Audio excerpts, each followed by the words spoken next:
Have you ever stopped to ponder the origins of that perfectly crisp, salty potato chip you're about to enjoy? Its story, my friends, does not begin in a noisy factory or a plastic bag. No, its tale starts humbly, in the dark, rich earth of a farm. It all begins with a seed potato, which isn't a seed in the traditional sense, but a small piece of a mature potato, complete with at least one eye. Farmers, who are the unsung heroes of this narrative, plant these seeds in carefully prepared rows of soil. They know exactly when to plant, usually in the spring, to give the potatoes the best possible start in life, ensuring they get just the right amount of sunshine and coolness. Once planted, the real waiting game begins. These potato plants require a great deal of care and attention. They need water, but not too much, lest the tubers rot. They need nutrients from the soil to grow big and strong. The farmers act as guardians, protecting their underground treasures from pesky insects and diseases that could ruin the entire crop. Over several months, deep beneath the green leafy tops you see above ground, tiny potatoes known as tubers start to form on the plant's underground stems. These tubers are the plant's way of storing energy, and for us, they are the starchy gold we're after. The choice of potato is also a crucial scientific decision. Not just any old spud will do. Chip manufacturers are incredibly particular, favoring varieties with a high starch and low sugar content. Why? Because potatoes with too much sugar will turn an unappetizing dark brown color when they are fried, which is a culinary faux pas we simply cannot abide. The starch, on the other hand, is what gives the finished chip its signature light, crispy texture. Farmers therefore cultivate specific types, like the russet or the Maris Piper, bred over generations for their superior chipping qualities. As late summer turns to autumn, the potato plants begin to wither and die back. This is the signal that the magic below the surface is complete. The tubers have reached their full size and are now ready for the next exciting chapter in their journey. The farmers have done their part, nurturing these potatoes from simple seeds into robust, starchy vegetables packed with potential. The harvest is imminent, and with it, the beginning of a great migration from the quiet solitude of the countryside to the bustling mechanical world of the food factory, where their ultimate destiny awaits. The day of the harvest is a spectacle of mechanical might. Gone are the days of digging up potatoes by hand with a simple fork. Today, large, sophisticated harvesting machines rumble across the fields, their mission clear: to unearth the buried bounty. These machines are ingeniously designed to dig deep into the soil, gently lifting the potatoes from their earthen beds.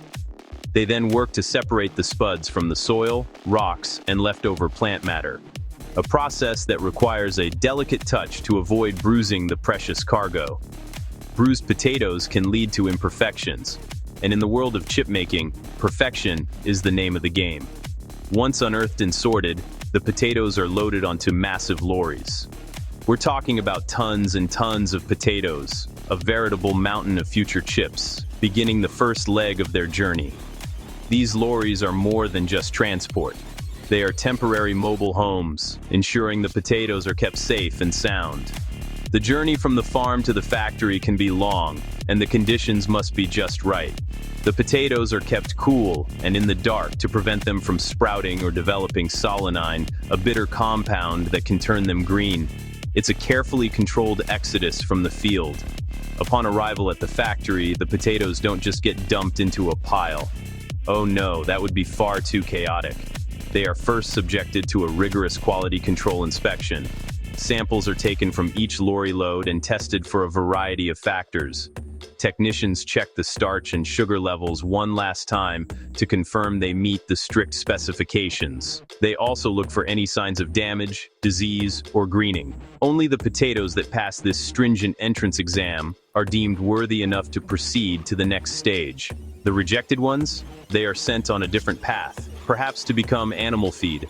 After receiving the green light, the approved potatoes are gently unloaded and moved into vast storage sheds. These are not your average garden sheds. They are climate-controlled environments, designed to keep the potatoes in a state of suspended animation. The temperature, humidity, and airflow are all precisely managed to preserve their quality for weeks or even months. This ensures the factory has a steady, year-round supply of perfect potatoes, regardless of the season outside. From here, they will be called upon, batch by batch, to begin their transformation. The journey from a whole potato to a potential chip starts with a good, thorough bath. The potatoes are transported from the storage sheds via conveyor belts or water flumes into a large washing machine. Here, they are tumbled and scrubbed vigorously to remove every last trace of soil and field debris. Following their wash, they enter the peeler. This is often a large, rotating drum lined with abrasive rollers, almost like coarse sandpaper. As the drum spins, the potatoes tumble against the rough surface, which efficiently scrapes off their skins. It's a surprisingly gentle yet effective process, designed to remove the peel with minimal loss of the potato flesh underneath. Now clean and peeled, the potatoes are ready for the most critical cut of their lives. They travel along another conveyor belt, passing through a high-speed slicing machine. This device is equipped with razor-sharp, precisely calibrated blades. As the potatoes pass through, they are sliced into paper-thin discs, each one of a uniform thickness. This uniformity is absolutely key. If the slices were of varying thicknesses, they would cook at different rates, resulting in a disastrous mix of burnt and undercooked chips. The goal is consistency, ensuring every single slice is a perfect candidate for frying. The freshly cut slices are then given one last rinse. This wash is crucial as it removes the excess surface starch that was released during the slicing process. If this starch were left on, it would cause the slices to stick together in the fryer, creating a clumpy, greasy mess instead of individual delicate chips. After their final rinse, the slices are dried by powerful jets of air, preparing them for their fiery baptism. They are now perfectly prepped, naked slices of potato, poised on the edge of becoming something truly magnificent, something we call a crisp.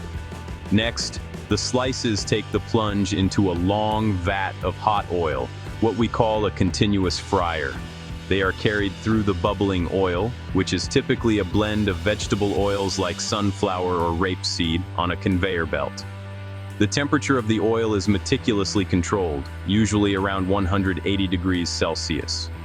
This intense heat causes the water within the potato slices to boil and turn to steam, which puffs up the starch granules and forces the moisture out. This is the magic moment where the soft potato slice transforms, in a matter of minutes, into a golden, rigid, and wonderfully crispy chip. As the golden brown chips emerge from the hot oil, their journey is not yet complete. They travel along a mesh conveyor belt, which allows any excess oil to drip away.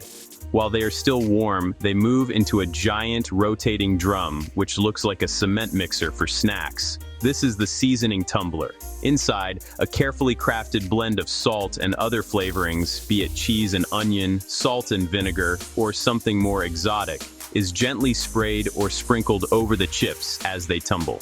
This process ensures that each and every chip receives an even and delicious coating of flavor. Now perfectly seasoned, the chips face their final challenge, the multi-head weigher. This piece of technological wizardry sits above the bagging machine and looks like a metallic octopus. The chips are funneled to the top and distributed into a series of small weighing buckets. A computer then instantly calculates which combination of buckets adds up to the exact target weight for one bag of chips. It's a system of incredible speed and precision, ensuring that no bag is too light or too heavy. The chosen combination of chips is then dropped down a chute, ready to be packaged. As the perfectly weighed portion of chips falls, a roll of printed film, which will become the bag, is formed into a tube around it. The machine then heat seals the bottom of the tube, the chips drop in, and the top is sealed, often while a puff of nitrogen gas is blown into the bag. This isn't just air. Nitrogen is an inert gas that serves two purposes. Firstly, it inflates the bag. creating a protective cushion that stops the delicate chips from being crushed into crumbs. Secondly, it displaces the oxygen, which would otherwise make the chips go stale and the oil rancid. The sealed and inflated bags, now officially a finished product, are packed into cardboard boxes by automated robotic arms or by human hands. These boxes are then stacked onto pallets, ready for distribution.